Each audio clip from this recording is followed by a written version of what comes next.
जो कुत्ते की तरह लड़ते रहते नेट पे आके, मैं उन लोगों को नहीं मानता। पवन खेसारी को बोल रहे हैं कुत्तों की तरह लड़ते हैं। एकदम लड़ते हैं। एकदम गलत है, गलत है। और वो तो भोजपुरी गा के नाचता है। जैसे कि एक राज भाई करके हैं, वीडियो बहुत अच्छा डांस वगैरह करते हैं, नो डाउट बहुत अच्छा काम करते हो, लेकिन वो कह देते हैं कि खेसारी जी या पवन जी कुत्ते की तरह लड़ते हैं। एकदम गलत है, गलत है। कलाकार हमारे भोजपुरी का ही है और एक जगह पे है आदमी, तो हम सम्मान करना चाहिए। अरे हम लोग एक ही साथ हैं का। कलाकार सबको एक ही रहेला, सबके अपन अपन काम अलग अलग रहेला। सब एक है, कोई कुछ ऐसा नहीं है, किंतु परंतु छेड़बत एक आदमी एक। प्रमोद भैया बहुत बहुत स्वागत आपका।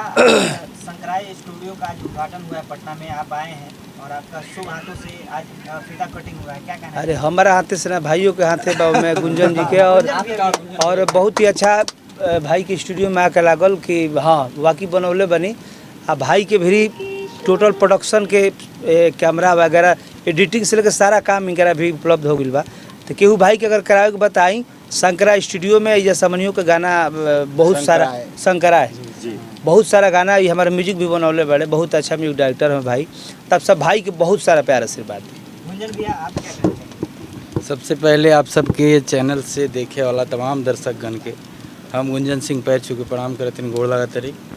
और आज बहुत खुशी के बात बा कि शंकराय स्टूडियो भाई ने बहुत दिन कॉल किया।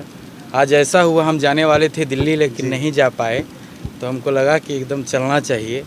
हमारे भाई प्रमोद, तालियां होनी चाहिए भैया के लिए, दोनों भैया के लिए।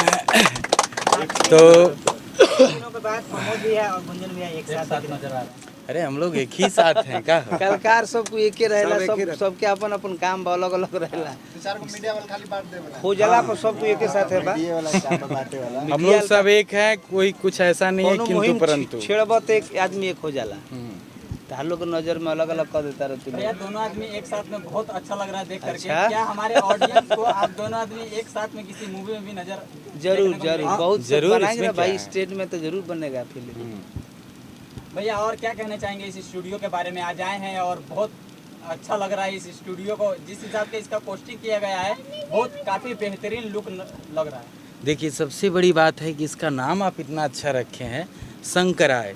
शंकर भगवान का ही ये नाम है, शंकराय। तो एक बार पहले बोलिए बाबा भोलेनाथ के, और आपका ऐसे ही जय जय रहेगा। काम बढ़िया करिए, रेड कैमरा लेने हैं तो हम काम एवं करिए काम भाई बुक रही हमेशा। अब बड़ा बनाए भी हैं, अच्छा लगा। भैया और भी जानना चाहेंगे अभी देवी गीत में कौन कौन सा प्रोजेक्ट आने की तैयारी है? अरे काताना अरे जे आई सब देखिए। किसान लोग औले बा गाना के देव गीत के चाहे वो गाना दोनों में से एक का गाना गा दीजिए तो। ना ठीक बा, गाना मत गवाई, कॉपीराइट लाग जी तारा चैनल। भाई के बहुत सारा आप सब प्यार आशीर्वाद दी संतोष जी के। जी जी जी जी जी ठीक है। जैसे भोजपुरी में जैसे भैया हम लोग का इतना बड़ा ऑडियंस है, ब्लॉगिंग है, बट अच्छा एक क्वेश्चन कर रहे हैं, तो पहली बार आप लोग से मिल रहे हैं से, तो भोजपुरी चाहे हिंदी से और अदर लैंग्वेज से ज़्यादा हमारी ऑडियंस भोजपुरी में है। बट क्यों भोजपुरी में चंद लोग, जहाँ तक मुझे मालूम है कि पूरे इंडस्ट्री को एक अलग लेवल के ले जा रहे हैं, मगर आप लोग इतना अच्छा पर्सनालिटी है, सब कुछ रहने के एक अपर लेवल का फिल्म के बारे में एक साथ एक टीम के वर्क के जैसा क्यों काम नहीं हो रहा है? बस आज एक भाई के, छोटा भाई के तौर पे जो मेरा जो क्वेश्चन था, क्वेश्चन और बड़ा बढ़िया बा, एकता नहीं है। देख देख जलन बा, क्वेश्चन कर लेना चाहे हम लोग देखी का होला आरा, देखी का होला कि प्रोड्यूसर अब सब लोग ग्रुपिंग अपना अपना लोग बांट लिए हैं। अब भोजपुरी में सही बोल रहे हैं कि एक साथ तो सब अगर आप आगे बढ़ रहे हैं तो आपको देख 10 उजलने वाला लोग।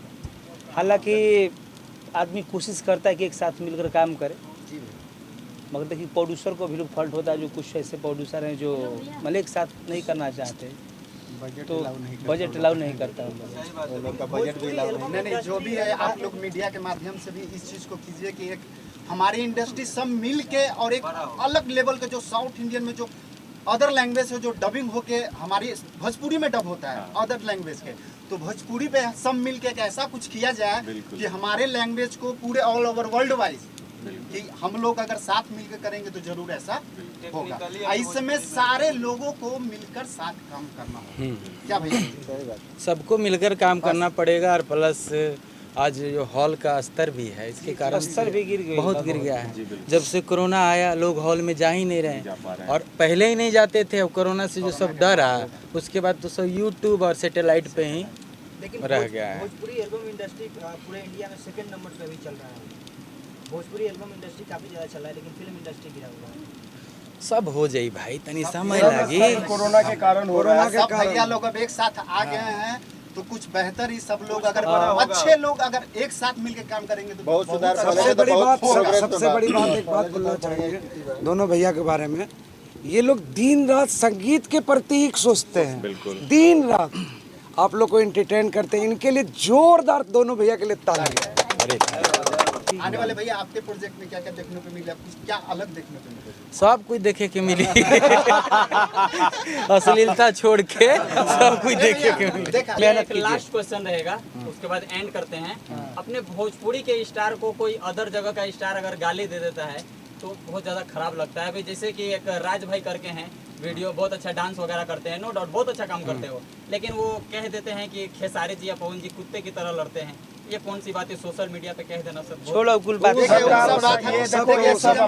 ये देखो एक इस पर एक चीज ये बोलना चाहेंगे, ये सबका अपना अपना सोच, इस पे कुछ नहीं बोला सकता है। लेकिन ये गलत है। कोई भी कलाकार हमारे भोजपुरी का ही है और एक जगह पे है आदमी तो हम सम्मान करना चाहिए। बस कोई भी कलाकार हो सबका सम्मान होना चाहिए और जिसका नाम वो ले रहे हैं जगह पे वो लोग भी हैं, सब लोग हम लोग सब हैं तो सबका सम्मान होना चाहिए। नहीं भैया ये चीज़ गलत है या नहीं? एकदम गलत है, गलत है। हमारे और वो तो भोजपुरी गा के नाचता है। हाँ, का हो